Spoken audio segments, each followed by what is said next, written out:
चंडीगढ़, पंजाब और तमाम देश के इलाकों में 1 तारीख को अंतिम चरण यानी 7वें चरण का मतदान होना है और उससे पहले ही चंडीगढ़ में एक अलग दृश्य देखने को मिला। दरअसल राहुल गांधी से लेकर के कन्हैया कुमार तक अपने अपने अपोनेंट को डिबेट के लिए बुला चुके हैं, लेकिन चंडीगढ़ में डिबेट हो गई। जी हां, कांग्रेस के उम्मीदवार और बसपा के उम्मीदवार के बीच में ये डिबेट चंडीगढ़ में हुई। दरअसल चंडीगढ़ में गुरुवार को कांग्रेस उम्मीदवार मनीष तिवारी प्रेस कॉन्फ्रेंस कर रहे थे। प्रेस कॉन्फ्रेंस से जैसे ही वो निकलकर बाहर जाने लगे तभी वहां पर बसपा उम्मीदवार डॉक्टर रितु सिंह अचानक धमक पड़ी। रितु सिंह ने कांग्रेस उम्मीदवार को रोका और बाकायदा उनसे कई सवाल पूछ डाले। पंजाब में कांग्रेस आम आदमी पार्टी दरअसल अलग अलग लड़ रही हैं, यानी दोनों आमने सामने हैं, जबकि चंडीगढ़ में दोनों का गठबंधन है और यहां गठबंधन की ओर से यानी इंडिया गठबंधन ने मनीष तिवारी को टिकट दिया है, जिस पर सवाल उठाते हुए रितु सिंह ने कहा कि ये गठबंधन नहीं ठगबंधन है, क्योंकि एक रेड लाइट से दूसरी रेड लाइट पर जाते ही एक तरफ तो गठबंधन है, वहीं दूसरी तरफ ये आपस में लड़ रहे हैं। बसपा उम्मीदवार रितु सिंह ने मनीष तिवारी से कांग्रेस के 10 सालों के कामकाज के बारे में जानकारी मांगी। मनीष तिवारी ने उनसे पूछे गए सवालों के जवाब दिए। मनीष तिवारी ने यह भी कहा कि ये धरती पंडित जवाहरलाल नेहरू के सपनों का शहर है और ये बेहद खूबसूरत है। कांग्रेस ने यहाँ पर बहुत काम किए हैं। आज संविधान और लोकतंत्र बचाने की ये लड़ाई है। दोनों के बीच की जो डिबेट हुई उसमें तमाम सवाल जवाब हुए और इसी का एक वीडियो सामने आया है। क्या कुछ है इस 12-13 मिनट की डिबेट में, देखिए। नेशन के नाम पे लोगों को ठगा गया और मुर्गे खाने के जितने छोटे छोटे कमरे। फिर सर मुझे जरूर बताएं जो आपका स्टेटमेंट जो आप अभी संविधान बचाने के बाद जस्ट आई हर्ड कि आप कह रहे हैं कि संविधान को बचाना है। सर बहुत अच्छी बात है, संविधान कैसे बचेगा सर? गरीब जनता के लिए तो आपका स्टेटमेंट है कि आरक्षण जो है SC BC का वो आर्थिक आधार पे होना चाहिए, वो कास्ट क्रीड पे नहीं होना चाहिए। ये बहुत ऐसी चीजें सर। और दूसरा, चंडीगढ़ में तो सर आपकी गठबंधन है कि ठगबंधन है सर, मुझे समझ नहीं आ रही। एक रेड लाइट पे बाहर चले जाओ तो एक रेड लाइट पार कर लो तो पंजाब के अंदर आ जाओ तो आपका गठबंधन है। तो ये चंडीगढ़ में कैसा ठगबंधन है सर? वहां पे तो एक दूसरे की बुराई करें सर, यहाँ पे आ जाए तो यहाँ पे आप कहते हैं कि हम दोनों एक हैं, हम दोनों को आप वोट दीजिए, हमने इतने अच्छे काम किए। वो झाड़ू वाले अपने वोट गिनाते हैं, यहाँ पे आप अपना काम गिना रहे हैं। लेकिन मैं चाहती हूँ सर, जिन कॉलोनियों में मैं गई सर, आप जिस गाड़ी में बैठते हैं बिस्लरी का पानी पीते हैं, with all due respect sir, उन कॉलोनियों में चलिए मेरे साथ धनास में, चलिए मेरे साथ मलोया में सर, चलिए वहां पे पानी की हालत देखिए sir. They can't drink that tubewell वाला पानी, नहर का पानी वहां सर कांग्रेस ने बंद करवाया। सर ये किस तरीके की ठगी है जो लोगों के साथ हो रही है? मतलब मैं चाह रही हूँ कि sir I think we should have a good conversation and open debate. जो मुझे नहीं नजर आता कि आज संजय टंडन जी के अंदर इतनी हिम्मत है वो डिबेट कर सके, लेकिन आपने चैलेंज किया। मुझे लग रहा है कि एक नेशनल पार्टी के कैंडिडेट को अच्छे खासे तरीके से एक इग्नोर किया जा रहा है। मुझे लगता है कि हम दम रखते हैं, पोटेंशियल रखते हैं, क्योंकि हम काम के बेसिस पे बात करते हैं। सर मुझे ये 3 चीजों का जवाब चाहिए। सबसे पहले तो सर ये जवाब दे दीजिए, जो SC BC के रिजर्वेशन पे आपने बात कही है कि आर्थिक बेसिस होना चाहिए। पहले तो आपका बहुत बहुत धन्यवाद, thank you so much sir, कि आप यहाँ पे आए। आप में ये हिम्मत है, ये शिद्दत है कि आपने अपने आप स्वयंभू आकर हमारी जो प्रेस वार्ता है उसमें शिरकत की। आपका बहुत बहुत धन्यवाद। मुझे अखबार में पता लगा कि शायद जब आपको तोला जा रहा था तो कंडा आपके सिर पे गिर गया था, तो मैं आशा करता हूं कि आप पूरी तरह से स्वस्थ हो। तीसरी बात मैं आपको कहना चाहता हूं, देखिए संविधान में शेड्यूल्ड कास्ट और शेड्यूल्ड ट्राइब्स का जो आरक्षण है वो संविधान ने सुनिश्चित किया। उसके बाद जो OBC का आरक्षण है वो एक ऑफिस मेमोरेंडम 1990 में विश्वनाथ, मैंने आपको इंटरप्ट नहीं किया, 1990 में विश्वनाथ प्रताप सिंह जी की सरकार ने निकाला। उसका संशोधन करके 1991 में जब डॉक्टर नरसिम्हा की सरकार आई, आप तो शायद दिल्ली विश्वविद्यालय में प्रोफेसर भी हैं तो आप जानती होंगी कि उसका अनुमोदन करके फिर PV नरसिम्हा जी की सरकार ने उसको निकाला और उसके बाद वो मामला सुप्रीम कोर्ट में था और 1993 में सुप्रीम कोर्ट ने उसके ऊपर मोहर लगाई और जो OBC का आरक्षण है 27% उसको अप्रूव किया। इसके अलावा कई ऐसे प्रदेश हैं हिंदुस्तान में जहाँ पे जो आरक्षण है वो 49% से ज्यादा है। जैसे तमिलनाडु में आरक्षण ऑलमोस्ट 67% है, सो इसलिए जहां तक आरक्षण का सवाल है और कांग्रेस पार्टी का स्टैंड है, कांग्रेस पार्टी का और बाकी पार्टीज का स्टैंड बिल्कुल क्लियर है। Your stand, sir. My stand is Your stand. my stand is absolutely clear.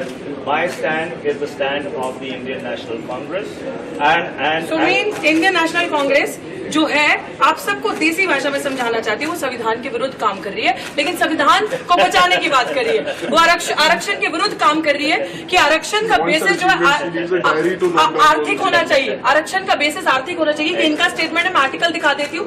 ठीक एक दिन पहले, कुछ दिन पहले, बिल्कुल मोहन भागवत का सर प्लीज आपको लूज कमेंट करना बंद कीजिए आप सर। ऐसे सेंसेशन आप ये क्रिएट बताएं, कर रहे हैं। सेंसेशन क्रिएट नहीं कर रहे सर, हिम्मत है डिबेट की। तो डिबेट ऐसे नहीं होता। डिबेट कैसे आप बताइए, आप बताइए। एक तो रिजर्वेशन के खिलाफ बात करनी है सर, वो कैंडिडेट नहीं, संविधान देखिए, संविधान को बचाने की बात करनी है। बिल्कुल गठबंधन नहीं, गठबंधन नहीं, आम जनता की, वेरी नाइस, आम जनता की नजर में जब पंजाब में आप इलेक्शन फाइट कर रहे हैं, इलेक्शन फाइट बिल्कुल ये है इनकी, क्योंकि इन्हीं लोगों के पार्टी से स्टेटमेंट आती है कि यूपी बिहार के लोगों को चंडीगढ़ से निकाल देना चाहिए, तो ये मायावती जी के लिए बहुत स्टेटमेंट है। सुन लीजिए कि मायावती एक वुमेन का ये लोग रिस्पेक्ट सामने खड़े होकर नहीं कर सकते, और ये मायावती जी पे आप, मायावती जी जब सड़कें नहीं थी ना, वो महिला सड़क पे थी, आप उनके बारे में बात नहीं करें। आप तो चंडीगढ़ में रहती नहीं है, मैं तो पैदा हुआ चंडीगढ़ में। आपको तो मैंने पहली बार चंडीगढ़ में वेरी नाइस, ये लोग चंडीगढ़ में रहते हैं, लेकिन चंडीगढ़ की, ये लोग चंडीगढ़ के 110 सेक्टर में रहते हैं, चंडीगढ़ की कॉलोनी में नहीं रहते, चंडीगढ़ की बस्तियों में ये लोग नहीं रहते। ये लोग, इन लोगों ने हमें देखा अभी, ये लोग गठबंधन की बातें करते हैं, लेकिन एक्चुअली अगर हम ठगबंधन इसको कह रहे हैं तो दर्द हो रहा है, because they have never worked colonies में, बस्तीज में काम नहीं किया है। तो अभी सिचुएशन ये है कि बहनजी पे टिप्पणी करना, अच्छा ठीक है, आप ये बता दीजिए, आपकी सरकार नहीं थी, SC ST सब प्लान पे बता दीजिए क्यों लागू नहीं हुआ। आप बहनजी पे बात कर रहे हैं ना,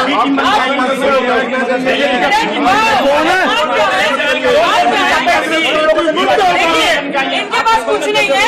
अब हम बीजेपी की बी टीम बता देंगे, ये काम पे ठगबंधन, जनता को ठगना, जनता के लिए काम नहीं करना, कॉलोनियों, ये लोग चंडीगढ़ 1 से 10 सेक्टर का दिखाते हैं, ये लोग बस्तियों का चंडीगढ़ नहीं दिखाते। जो चंडीगढ़ कॉलोनीज में बस्तियों में बसता है, डंपिंग जोन खाली बीजेपी की देनी थी, कांग्रेस की देन भी थी, और दोनों ही एक थाली के चट्टे पट्टे हैं। दोनों ने गरीबों के लिए कुछ नहीं किया।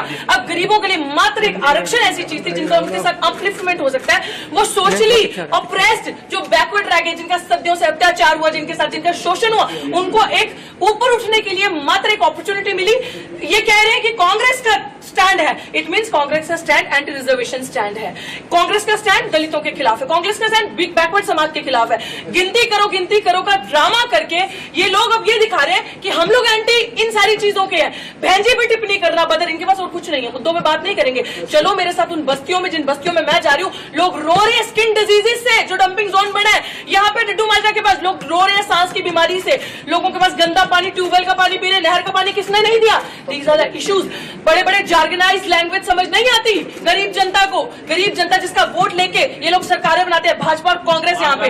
और मैं क्यों ना कहूँ मालिकाना अधिकार इतने देर से मिले, सुनिए, मैं क्यों ना कहूँ ये ठगबंधन, जनता को ठग नहीं रहे तो और क्या हो रहा है। सवाल ले लीजिए आप। ऐसा ये कांग्रेस की प्रेस कॉन्फ्रेंस थी, बीच में आप आई हैं, मैं बीच में नहीं आई, नहीं आप ended that press conference, ended that press conference, आपकी पीस मीडिया, आप मीडिया से हैं, तो ऐसा ही एंड करेंगे, सवाल लेंगे, आप सवाल लेंगे, ऑफ कोर्स लेंगे, बट पहले सवाल लेंगे, आप जवाब ले रहे हैं, लेकिन जिस तरीके से आप मायावती जी पे एलिगेशन लगाना, हमें बी टीम दिखाना,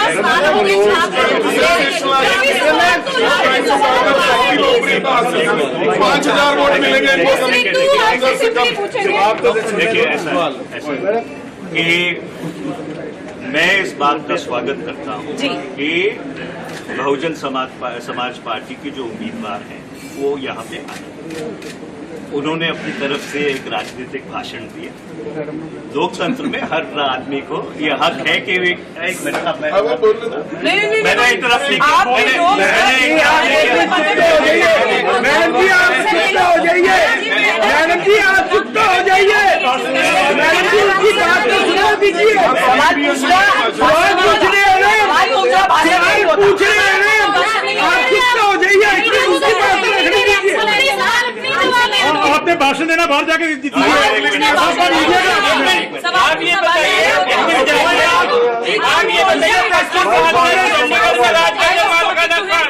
कांग्रेस बताइए कहाँ मालिकाना देके गई है, बीजेपी देके गई है, चैलेंजिंग पार्टी बताइए जवाब दीजिए, एरिया वाले बताइए। एक मिनट मैडम जी, उनको रखने दीजिए, मैडम उनको रखने दीजिए, मैडम उनको रखने दीजिए, आपने रख ली है। बिल्कुल सुनिए पहले आप उनसे बात रखने दीजिए ना,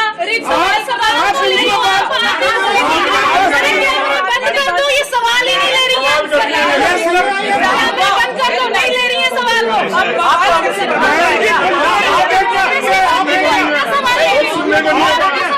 सुनिए सुनिए, आपका एप्रिशिएट पर आए लेकिन आंसर तो लेने दीजिए। मोबाइल आ जाओ, कैंडिडेट को धमका रहे हो, बाहर आ जाओ, इनके पास जवाब नहीं है। आप दंगा करके चली गई, इन्होंने मालखाना हक नहीं दिया कॉलोनी वालों को। बीजेपी वाले 10 साल राज करके चले गए, कोई मालखाना हक नहीं दिया कॉलोनी वालों को। जवाब दीजिए दोनों पार्टी को, बनाते हैं भाई पीछे कर लो मोबाइल यार, मोबाइल पीछे कर लो, पीछे आई जा रहा बार बार। एक मिनट, बहुजन समाज पार्टी की उम्मीदवार यहाँ पर आई हमारी प्रेस कॉन्फ्रेंस में, हम उनका स्वागत करते हैं। लोकतंत्र में हर व्यक्ति को यह आजादी है कि अपनी बात रखे। मैं साफ तौर पर यह कहना चाहता हूँ कि जो पूरी इंडिया अलायंस है वो भारत के संविधान को बचाने की लड़ाई लड़ रही है। ये लड़ाई लड़ रही है कि 2024 इस मुल्क का आखिरी चुनाव नहीं होना चाहिए। जिस आधार पर ये मुल्क काबिज है, जिसको अंग्रेजी में आइडिया ऑफ इंडिया कहते हैं, उस आइडिया ऑफ इंडिया को और सुदृढ़ बनाया जाना चाहिए। पिछले 10 वर्ष में यहाँ पे भारतीय जनता पार्टी की सत्ता रही है। अगर कोई जवाबदार है तो भारतीय जनता पार्टी जवाबदार है, उनकी 4 इंजन की सरकार रही। ऊपर गृह मंत्री, नीचे राज्यपाल, उनके 10 साल से सांसद, 8 साल उनका कॉरपोरेशन के ऊपर कब्जा, और पिछले 10 वर्ष में चंडीगढ़ का कोई विकास नहीं हुआ। अगर यहाँ पे लोगों को कॉलोनीज में रीसेटल किया गया, वो काम कांग्रेस पार्टी ने किया। अगर यहाँ पे हाउसिंग बोर्ड के मकान दिए गए, वो भी कांग्रेस के जमाने में हुआ था। और इससे अगर मैं पीछे जाऊं, ये पंडित जवाहरलाल नेहरू की कल्पना थी कि जब वो यहाँ पे आए और ये चंडीगढ़ शहर की जो सबसे आधुनिक शहर है पूरे हिंदुस्तान में, उसकी संरचना की गई। तो इसलिए जब से चंडीगढ़ बसा है तब से लेकर आज तक चंडीगढ़ के संदर्भ में कांग्रेस पार्टी की, इंडिया अलायंस की जो उपलब्धियां हैं वो अनेकों हैं, जो अगर मैं गिनाना शुरू कर दूं तो शाम के 6 बज जाएंगे। और इसलिए मैं ये कहना चाहता हूं कि इंडिया अलायंस बिल्कुल पूरी तरह से जीत की ओर अग्रसर है। और मैं ये विनती करना चाहता हूं कि जो संविधान की सुरक्षा की बात करते हैं वो कृपया भारतीय जनता पार्टी की बी टीम न बने। आपका बहुत बहुत धन्यवाद। यही बहुत बढ़िया। रुकिए सवाल के जवाब दीजिए। कांग्रेस के भाग्य कांग्रेस वाले भाग्य। अब सवाल यहाँ पे ये है कि इन्होंने कहा कि संविधान को बचाना, सुनिए ये जो कह रहे हैं कि हम संविधान को बचाना, SC ST सब